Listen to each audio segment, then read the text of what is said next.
Bismillahir Rahmanir Rahim. Alhamdulillahi wa kafa. Wa salamun ala ibadihi alladhina istafa amma ba'd. Alhamdulillah, that's half of Ramadan past now, and we're heading towards the final part of Ramadan actually. Another couple of weeks and it'll be almost over. So once again, we need to remind ourselves to make the most of every moment that we have. And MashaAllah, those families and households in which there are huffaz, they're having a glorious time. What we're actually seeing is that many family members who would not normally come routinely to the masjid are listening to the full recitation of the Quran. And for those who Taraweeh was a new experience, after a couple of nights, they're also getting used to it. And so what we're seeing is the full buzz and the full sense of Ramadan in those households. We're talking here of households which are particular in congregational prayer. And so I'm mentioning this for a number of reasons. One, I think this thought, this reassurance, this mental picture, if you're not one of those families, can be a source of inspiration for you to try to create that environment in your house. You see, what happens is when someone has to lead the prayer in Taraweeh, what do? Their consciousness, their concern about being able to do it properly, it drives them to revising the Quran all day and all night. So they recite a lot of Quran. That's what the impact. The other reason why I want to mention this is because I think this is another reason why we ought to be inspired to become Hafiz, or for our children to become Hafiz. Subhanallah, another aspect of this is that many parents are listening to the recitation of their own children who are Huffaz for the first time in Salah. And the reason this is happening is because normally parents would typically go to the local masjid for their Taraweeh prayer, and their sons who have become Hafiz would go wherever they got a position to lead some rakats which might not be the local masjid. And so that separation over years has now disappeared. And the Hafiz in the house, he takes his position on the Musalla. And this is the case in the whole world actually at the moment, and in the whole of the United Kingdom. And so what we see is the past few decades of effort in the masajid by the Huffaz, the unsung heroes of our community, the Hifz class teachers. That effort is now coming out into the open. And those who have become a bit rusty with the Hifz are also now opening the Mus'haf, revising and reciting. And so this is something which we all ought to want to do. The other point here is that as we approach the latter part of Ramadan, it's important that we sort of try to up the gain a little bit. Put the car into the next gear, so to speak, to increase what we can do. If we see the sunnah of i'tikaf, the sunnah mu'akkada of i'tikaf is in the last 10 days. And one of the reasons that are given for this by the ulama, the muhaddithin, is the search for Laylatul Qadr. And so, though it may not be possible for us to do i'tikaf in the normal way, we can certainly devote our time and our short nights exclusively to worship.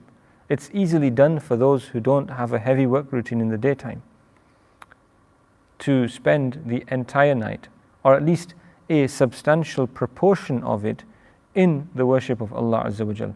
So this is just a reminder, and the point here is also to reassure everybody that you can achieve a lot wherever you are. And as I said days ago in one of these sessions, La yukallifullahu nafsan illa wus'aha. You're not obliged to do more than you can. And what I mean by this is, if you can't come to the masjid, and you can't at the moment, then that is something you're absolved from, that responsibility. But the opportunity to to do worship and perform Taraweeh at home, that's a responsibility which is still on our shoulders. So we need to keep this alive. May Allah grant everybody tawfiq and make it easy. So let's look at some of the queries which have come in today. Ji. First question, if someone forgets the Quran, how does one get that back? If someone forgets the Quran, how does one get that back? The Prophet ﷺ said, Ta'ahadul Quran. It's a longer hadith. تعاهدوا القرآن فوالذي نفسي بيده لهو أشد تفصيا من الإبل في عقدها أو كما قال عليه الصلاة والسلام. keep on in touch with the Quran. The word ahad is used for time. Ta'ahud is having a constant connection with the Quran. And the Prophet ﷺ gave a powerful example. He says, فَوَالَّذِي نَفْسِي بِيَدِهِ. The Prophet ﷺ took an oath and he said, by him in whose hand is my life, لَهُوَ أَشَدُّ تَفَصِّيًا. The Quran is faster in running away مِنَ الْإِبِلِ فِي عُقْلِهَا than camels are in their ropes. Camels are animals, wild in their nature, and so if you release them from their ropes and you leave them to their own affairs, they'll disappear into the depths of the deserts. So in a similar way, the Quran is the kalam of Allah and we are mere mortals. And so in order to keep our connection with the Quran, we need to remain in touch with it. Otherwise, it will leave our hearts. So the key point in answer to the question is constant repetition, kathra, excessive tilawat, lots of it, frequently, all the time. Shaykh Zakaria rahimahullah, in his routine practices which he recommends for the salikeen, he says that the hafiz who knows his Quran should recite 3 juz daily. This is all year round. Our Shaykh rahimahullah ta'ala, he would say that the Sahaba, you see if you look at the Mus'haf, he'll say Manzil 1, Manzil 2 at the bottom of the page. You can look out for this, up to 7. This has been established in the first generation of Muslims. Many Sahaba would complete the khatam of the Quran once a week. That was pretty routine. So Shaykh Zakaria says the Hafiz should read at least 3 juz a day. And if his Quran isn't solid, he can't achieve that, then 1 juz 3 times a day. And so there are lots of different ways you can all further divide it to complete the amount. A quarter can be done multiple times to achieve the same amount. An interesting tartib which I heard, there's a sheikh, an alim in England down south, and he has a recommendation for those adult huffaz who have forgotten their hifz. It takes several years, over some 5 years or so. What he does is he puts them on a rota, and each year they recite several juz, maybe 5 juz, by doing 4 rakats perhaps, in Tarawih prayer, and they switch which ones they do. So you have a team of 4 huffaz, for example, and they're all doing 4-6 rakats. And so the amount of Quran you recite this year, you move on to another section next year. So let's say suppose you do the first 4 this year. I mean the first 4 rakats out of the 20 every day. Next year you do the second 4. So you'll be reciting a different part of the juz. Now the benefit of this is, and the huffaz will testify to this, when you recite Quran on the musalla, it becomes firm and solid in your memory. And this is why the Tarawih prayer is such a great blessing. You know, if it wasn't for the 20 rakats of Tarawih prayer over these centuries, we wouldn't have so many huffaz in the ummah because their hifz wouldn't survive. So that's a particular point. And another point here, and it's an important question, so I'm dwelling on this. The important point here is a partnership, possibly with another hafiz or a family member to whom you can recite, they can listen to you and correct you. And then there's 2 types of recitation. There's recitation looking in or while reciting to somebody, and away when you've got the book closed and no one's listening. So in your salah, in your nafil prayer, and while you're on your daily routines. Ji. And just to follow on from that, what if it's not a hafiz and it's somebody who used to read the Quran and they've forgotten how to read? If the person isn't a hafiz and they've forgotten how to read the Quran, this is actually a more serious issue, believe it or not. We all know that we mustn't forget what we've memorized, but to forget to read at all is a more serious issue actually. There is an opinion amongst ulama that the severe warnings about forgetting the Quran are when it comes to this level. And so come to a teacher and learn all over again and do it urgently.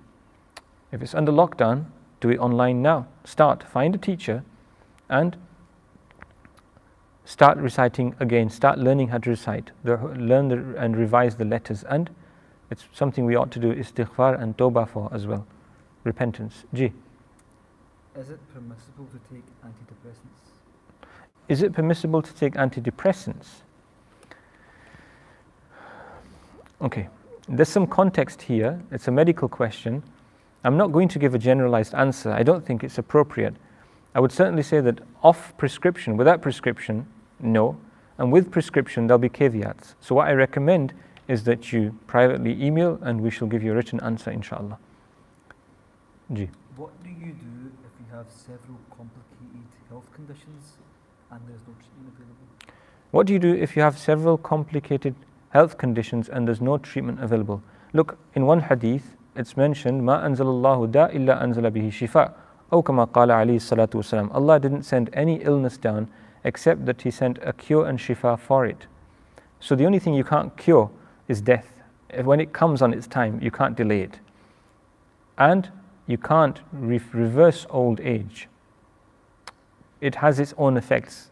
It creates a degree of weakness in your faculties, physical and mental, generally speaking. But beyond that, health is something, see, and I'm not giving this advice as a medic, as a doctor, as a physician, and this isn't meant to be a substitute for those things. This is general advice on balance. And so a few points which may be of benefit. The first point is that medication is all fair and good, and that should be taken when appropriate with medical advice. But everybody will agree, including doctors, physicians, clinicians, nutritionalists, that to rely just on the doctor for good health is not a wise option. There is some responsibility on your shoulder. And so, to take responsibility for your own life and lifestyle is also necessary. And this includes many different levels. Let's look at a few of them very quickly. One of them, of course, is your diet. It's everything that you eat. Are your meals being prepared from fresh ingredients? Or are you microwaving ready-made meals and eating takeaways all the time? So the actual contents of your diet, everything in the kitchen has a nutritional benefit. It has an effect on your physiology. It has an effect on your health.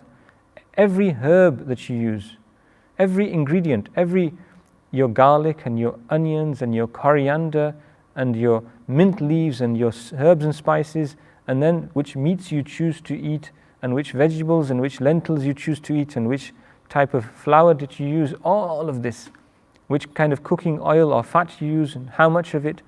So the whole makeup of your meal, what is it made up of? What are the ingredients? So what are you eating?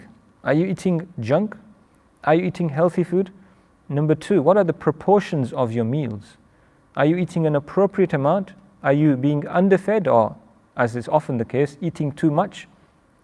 And what are the times of your meals? Are you chewing your food properly and eating it with your phone off in a relaxed environment? So there's all of this, and then there are the etiquettes of this as well. And then there is your liquid intake. Are you keeping yourself hydrated? Are you taking a regular walk, your physical exercise? Are you exerting your body a little and tiring yourself from time to time? The benefits of high intensity interval training are well documented, and there's so much research on this, even for people who have health conditions. So you can compress a lot of health benefits into a few moments in a quick workout.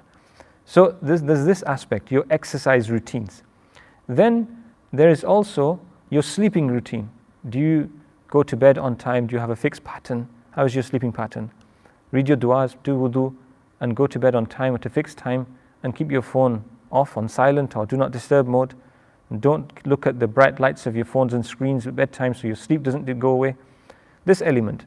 Then there's your mental attitude and outlook. Are you a negative person, or do you have positive thoughts? If you have negative thought patterns, you need to break them and think in a positive way.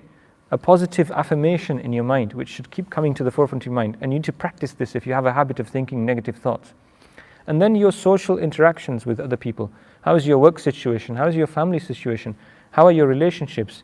Can you find it within yourself to become a bigger-hearted person so that you can accommodate for the shortcomings of others and stop focusing on them, and see the positives in your spouse and in your family members, and say a pleasant word and not take to heart everything that other people say?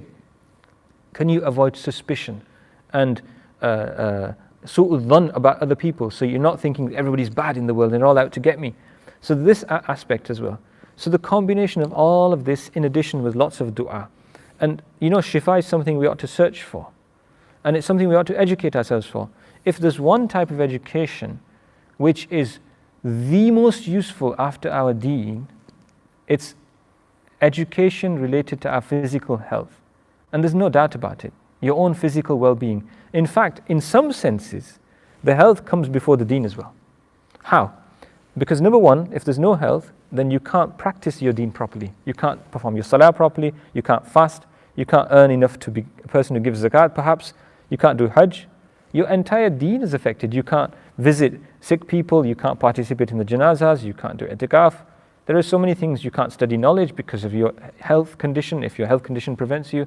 So your health is a prerequisite for many aspects of your deen. And so if you don't look after your health, then you will lose out in a big way in your deen. And then in our deen itself, there is an obligation to look after our physical health. And this is why in all the major books of hadith, you find a section on tibbun nabawi, the Prophet's medicine of the Prophet. So this is something which we ought to learn about. Now, just to put it on the back burner and just worry about it and rely on popping a few pills, nobody in their right mind would say this is a solution. You know, how many times have people gone to a doctor and their health is improved and the doctor says to them, whatever you're doing, carry on doing it. You're doing the right thing. Doctors do not disapprove of people looking after their health. They're begging you to do so. So if you have multiple health problems, then we need to sort of change our whole lifestyle. And we need to understand that there is shifa in this dunya and there are solutions. And of course, then whatever remains, if we don't find shifa easily, I was mentioning the educational point, by the way, before I lose this point. Read on this, learn about it, find authoritative information, consume books and information, learn how to cook properly, learn how to shop for the right ingredients, learn how to exercise in a way that suits your lifestyle, learn how to have a positive mental attitude, education about your own health, and then implement it gently in your own circles. And then after, together with this, then lots of dua for yourself. And shukr as well, a positive attitude of thankfulness and gratitude. And then on top of this, if some illness remains, then accept that as well. That inshallah, it's a source of forgiveness for you. And it's a kafara for your sins, inshallah. So there's so much hope there and there's so much to explore, inshallah, and may Allah Ta'ala grant you shifa. Ji.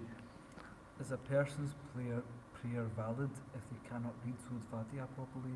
The context is of a Muslim who's been praying for years. Is your prayer valid if you can't read Surah Fatiha properly? The context is a Muslim who's been performing salah for years. Look, not being able to perform Surah Fatiha properly, if this means that they haven't learned the surah properly, it doesn't matter how long they've been a Muslim and it doesn't matter how many years they've been performing salah, it's wajib for them to learn to recite Surah Fatiha properly. It's wajib. Now, of course, unless someone has very serious health problems, no matter what age, I mean, if a person is moving into an age in which it's very difficult for them to pronounce letters after you and to even to communicate the idea to them of the ruling is difficult, that's a separate point. And by the way, because you're asking as though you're asking about a third person, be very conscious that when we give you these advices, it doesn't mean you start beating someone with a hammer and say, with a stick, and you start telling them, reprimanding them, oh, this is the answer, your salah isn't valid. It's not the approach at all. If this is a da'wah question, then you engage with them in a positive way. If it's an elder, you keep that respect. You keep respect for a young person as well, and the compassion. And then you encourage them, and that's all you're obliged to do. Okay? And if you can assist them, you do so. Having said this, doesn't matter what your age is, the Muslim is the lifelong student. And this is the kind of knowledge which is fard ayn, so they ought to make that rectification. Ji. Is it permissible to donate something like a prayer mat or a well in your parents' name who are still alive? And will that be considered for them as well? Is it permissible to donate something like a prayer mat or a well in your parents' name if they're still alive? And will that be considered? For their maghfirah, will it benefit them in the hereafter in terms of ajr? So yes, absolutely. A person doesn't have to have passed away for you to do an act of worship on their behalf so that they receive the reward. Ji. Does zakat have to be backdated if you didn't pay in previous years? Does zakat have to be backdated if you didn't pay in previous years? Absolutely, it does. You need to do a reverse calculation, the best informed calculation that you can, and you need to pay it. Ji. How many Durood Sharifs are there? Also, what are the best ones to recite? And could you recommend a book on this subject? How many Durood Sharifs are there also, which are the best ones to recite, and could you recommend a book on the subject? How many are there? I can't tell you. And I don't think anybody can tell you that, because the collection of hadith, the Musnad of Imam Ahmad contains 35,000 narrations or so, Sahih Bukhari over 7,000, and there are repetitions which contain variations. So so basically, across the spectrum of the 6 major books of hadith are not the only ones, there are many others. And sometimes outside of books of hadith as well, you have individual books, like books of tafsir, in which the author narrates a hadith with his own chain. So no one person can say they know about every single hadith in the world. So there are potentially any number, which I can't put a figure on. Number 1. Number 2, which is the best one, is Durood Ibrahimi. This is the consensus of the ulama generally. Allahumma salli ala Muhammad wa ala ali Muhammad kama sallaita ala Ibrahim wa ala ali Ibrahim innaka Hamidum Majid. Allahumma barik ala Muhammad wa ala ali Muhammad kama barakta ala Ibrahim wa ala ali Ibrahim innaka Hamidum Majid. Having said this, there are numerous other valid words of salat and salam upon the Prophet ﷺ, which should be and ought to be recited, each with their own virtue. A good book on this is the Fadail of Salat and Salam, the Fadail of Salutations of and Durood on Rasulullah ﷺ by Shaykh Zakaria rahimahullah ta'ala. As I said earlier, Shaykh Zakaria is the under-celebrated, undervalued, underappreciated sort of hero of our sort of century, the last century and the early part of this Islamic century. Subhanallah, most people, because of some negative propaganda by people, remember Shaykh Zakaria rahimahullah, he's, to give you an idea, when he migrated to Medina Munawwara, he was so well known in Medina Munawwara. Today you find his books in the libraries of Masjidun Nabawi al-Sharif, his awjas and the badr he wrote with his Shaykh, and his book commentaries of Sahih Bukhari. He was so well known that the postman, people would write to the Shaykh, and they'd write, Shaykh al-Hadith Medina Munawwara. And there would be no address. The postman would know. And the bundles of international sort of letters that would come to him. And the Mashayikh of the Haramain knew him. And this is, and in India, in the subcontinent, his students were not just sort of Hanafi students. He had students from all backgrounds, from the Ahlul Hadith, for example. He had students. And he acknowledged them, and he took them as students. He didn't. So he was, across the spectrum, his knowledge is acknowledged, and today it's acknowledged as well. We recently had a Maliki scholar from Saudi here, Sheikh Qais al-Mubarak. He was a Qadi there as well, and he was talking about, he's a Maliki scholar, and he was praising the awjas of Shaykh Zakaria rahimahullah ta'ala. Now, Shaykh Zakaria's books are a synopsis on the subject that he writes on. You pick up a book on hadith, on any subject, and pick up the awjas. I would describe awjas as an encyclopedia of hadith knowledge. You can recite 10 different commentaries on the same hadith, for different authors, different centuries. Then pick up the awjas and read the section under that hadith. And subhanAllah, you'll find everything there, and in further clarity, with extra clarification. And anyone who benefits from Shaykh's books will give testimony to this. So his work, Fadail Durood Sharif, originally written in Urdu, is one of his finest contributions in this sort of area. And is one of the finest contributions in our generations. And it compresses the knowledge of previous books on the subject, and it's available in English. So read it and benefit from it, inshallah. Ji. And also, on the same subject, would you recommend books on Imam Ghazali? Would I recommend books on Imam Ghazali? I would recommend books by Imam Ghazali. Read the Ihya, resurrection of the religious sciences, Ihya Ulumuddin. Ji. And there are many others. This is a famous one. Ji. If one uses beard butter, wax or balm and has these products in the beard already before doing wudu, then performs wudu, would the wudu be valid? If anyone uses beard butter, wax or balm. Some of these terms are new to me, by the way. I never knew this butter for the beard. Start using them all the time. So basically, the bottom line is, if you apply something to your beard and then do wudu, or your hair for that matter, you've used the word wax. Now, if anything coats the hair such that it becomes waterproof, then your wudu and ghusl isn't valid. This is why if you are kneading dough, okay, and you have a bit of flour on your hands, you need to make sure it comes off. This is why paint is a problem. This is why nail varnish is a problem. It will prevent your tahara. Applying oil though, it may make your hair greasy, okay, but it still allows water to wet your hair. And this is why if you have oil in your hair and you take a shower, your hair still soaks the water in. It's very evident. So applying any oily substance to your hair per se doesn't prevent your wudu. But applying anything which coats it, as may be the case in some of the products you've said, this will be a problem. So this is the distinction you need to make. So I can't comment on individual products without more information about them, but this is the general point to keep in mind. Ji. Can you give me a dua in Arabic to get me a job as soon as possible and a dua to enter Jannah without punishment? Can you give me a dua to get a job as soon as possible and a dua to enter into Jannah without punishment? The second one first, رَبَّنَا آتِنَا فِي الدُّنْيَا حَسَنَةً وَفِي الْآخِرَةِ حَسَنَةً وَقِنَا عَذَابَ النَّارِ is a nice one. Okay, it's very, very comprehensive. It's asking for the good of the dunya and the good of the akhirah and protection from the punishment of Jahannam. Okay, and for a job, let's see now.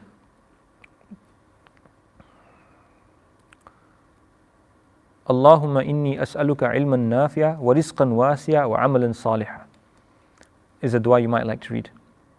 Allahumma inni as'aluka ilman nafi'a, beneficial knowledge, wa rizqan wasi'a, and expansive rizq. اغفر لي ذنبي ووسع لي في داري وبارك لي في رزقي. Anyone looking for a big expansive house, bigger one than you're in already, or you want peace in the one you live in? It's a very comprehensive dua. It's impactful.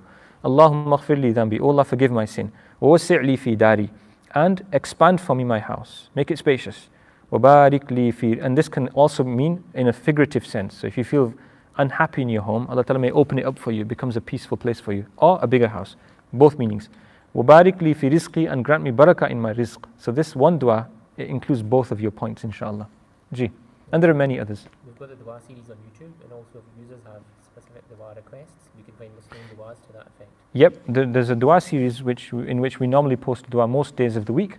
So you can follow that up on the Masjid's channel, and if you want to put in a specific request for a specific type of dua, then you can mention that to us by messaging us, and we'll see if we can do that for you, inshallah.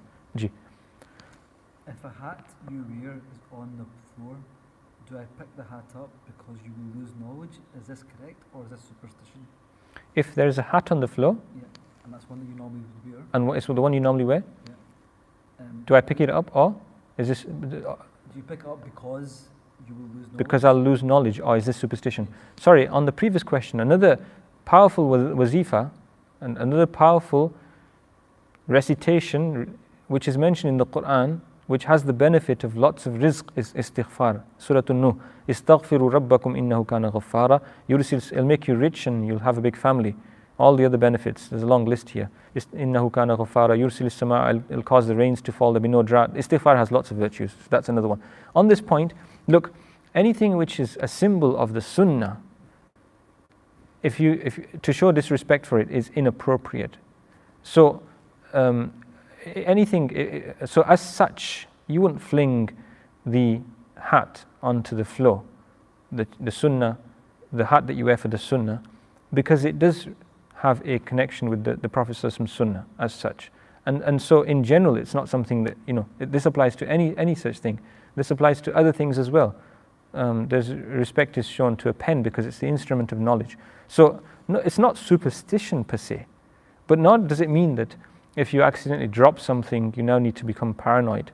Why would you fling your hat onto the floor anyway? It's an item of clothing which you wear on your head. Mufti Rashid Ahmad Rudiani rahmatullahi, he says that a person's imamah should be more expensive than his shoes because he wears it on his head. Sense of priority. Something you wear on your head, you'd keep it clean anyway, wouldn't you? Ji. Next question. Is there zakat on a property that you have and it's been let out to get small rent coming from it? If the answer to that is yes, is the zakat on the rental value or the property value? Is the zakat on the rent of a property that's been? The property's been put on rent. That's been put on rent. Yes. And the other part of the question? The question is that is the zakat on the property value or the rental value? Is the zakat on the property value or the rental value? If a property has been purchased for rent, for putting on rent, then there is only zakat. Zakat is only paid on the income of the rent. Okay? on the income generated from the rent, the income generated from the property. That's the only thing you give your zakat for. However, if you are a property dealer and you sell property, then it's on the value of the property. So if you deal in buildings, then it's the value of the buildings. And if you rent, you give buildings on rent, then it's the income from that. Ji. Next question. Regarding superstition, is it haram in Islam? What do I do if I have those thoughts in my mind? Superstition, is it haram? What do I do if I have those thoughts in my mind? Okay.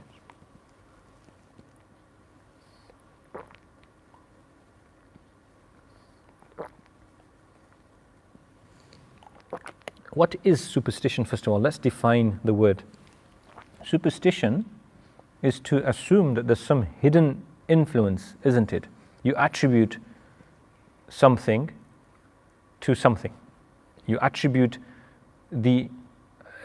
something that happens, you attribute it to some causal factor, whatever it may be. So you associate an outcome with something. Different people have different types of superstitions. Because this happened, therefore this happened. So it is something which takes you away from belief in Allah, and it is not permissible in Islam. So this is one point to get clear. The only musabbib, the only one who causes things to happen, who creates everything, who runs this universe, there is only one sovereign, only one king, only one creator. Malikul Mulk. He does what he wills. He's the Qadir Muqtadir. So this is a very clear point. So to attribute supernatural abilities to anybody else is contrary to Iman. It does take a person towards shirk, absolutely. This is one point. And the second point, and there's more detail here, just we're just touching on the key aspect of this point. The second point is, what do I do if thoughts come into my mind? Passing thoughts in a person's mind are not to be paid attention to, to be ignored. That's the whole point.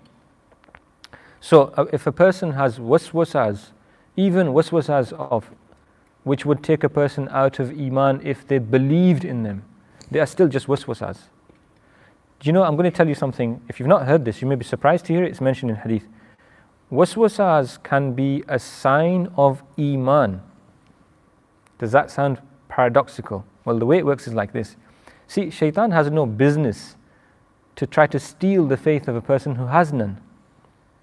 If there is no Iman in your heart, then the thief won't come to take it away. So the fact that he comes frequently is because he wants to take your Iman away. See the point? So if you can ignore the waswasas, there's no problem then. And of course, ta'awudh, a'udhu billahi minash shaitanir rajim, and suratul nas, minal jinnati wal nas, alladhi yuwaswisu fi, to read the surah. So ignore waswasas, read ta'awudh, read the mu'awwidhatayn, the last two surahs, and trust in Allah, and don't worry yourself about thoughts which pass through your mind. They're not guests which ought to be entertained. They shouldn't even be acknowledged. When you acknowledge the waswasa, that's when it becomes a problem. When you don't acknowledge it, there's no problem. Shaitan loses, he despairs in, and you know, in today's world, a lot of people have a problem, don't they, with chattering in their head. Well, you need some quiet moments. It's about work-life balance as well, resting properly, and then they become superstitious. Has someone done something? Very often, it's just the pace of life and lifestyle, which is the case. To relax and to ease up, to sleep well, to read your du'as, is quite sufficient to do that. Ji.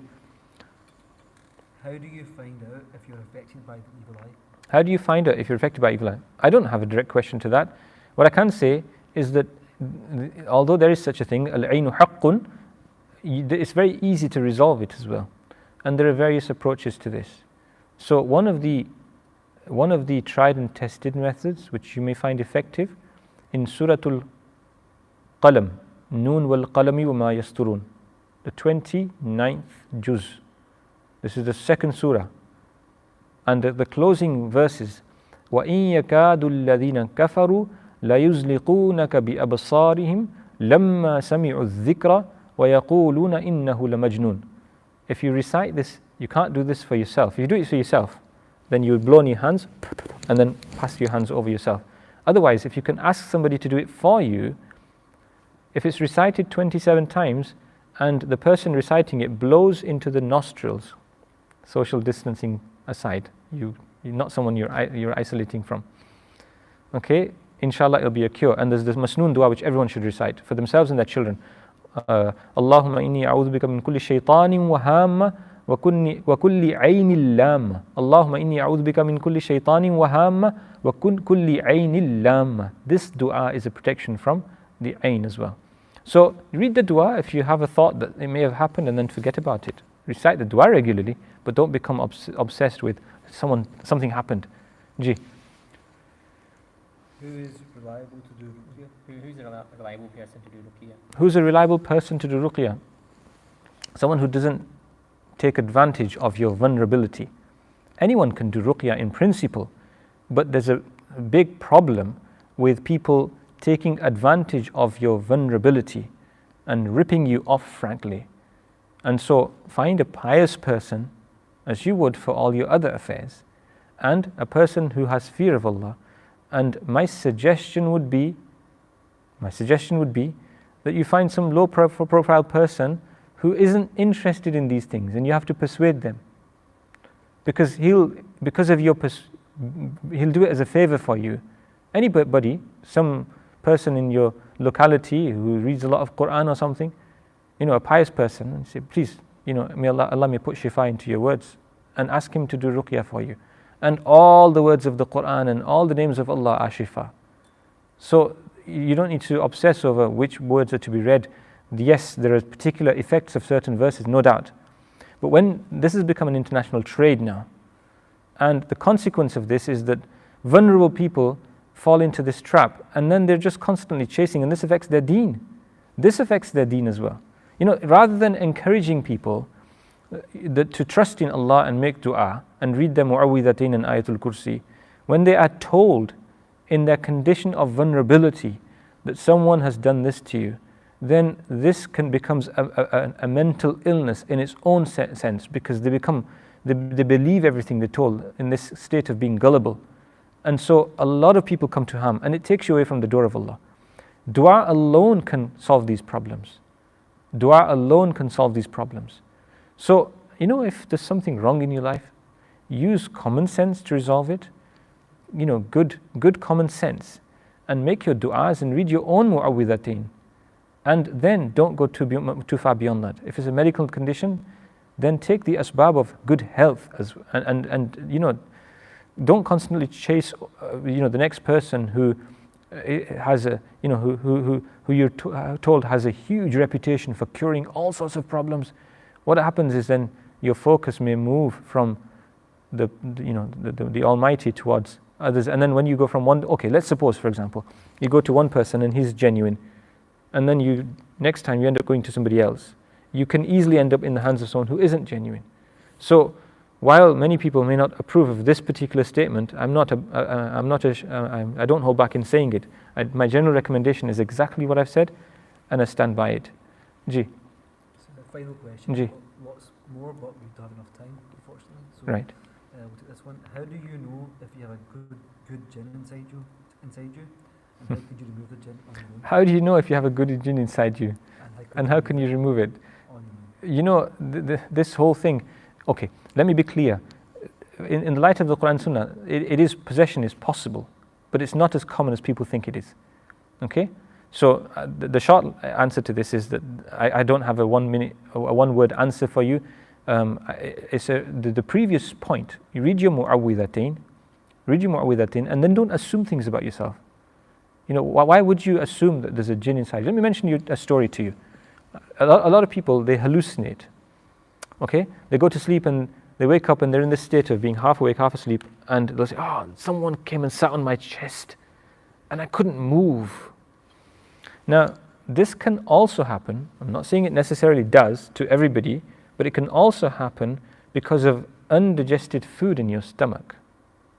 If you've had your heavy 3-course meal, 5-course meal, late in the evening, you've had your pizza and chips and your ice cream and what have you, you've had your desi kind of biryanis and desserts, and you've filled yourself up to the brim, and then you've gone to bed with that undigested food. You know, cheese can take several hours, just as an example, to digest.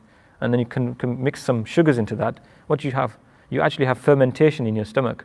And then the gases and humours rise up inside you towards your head, and you can hallucinate. You don't need drugs to get a high from your own food.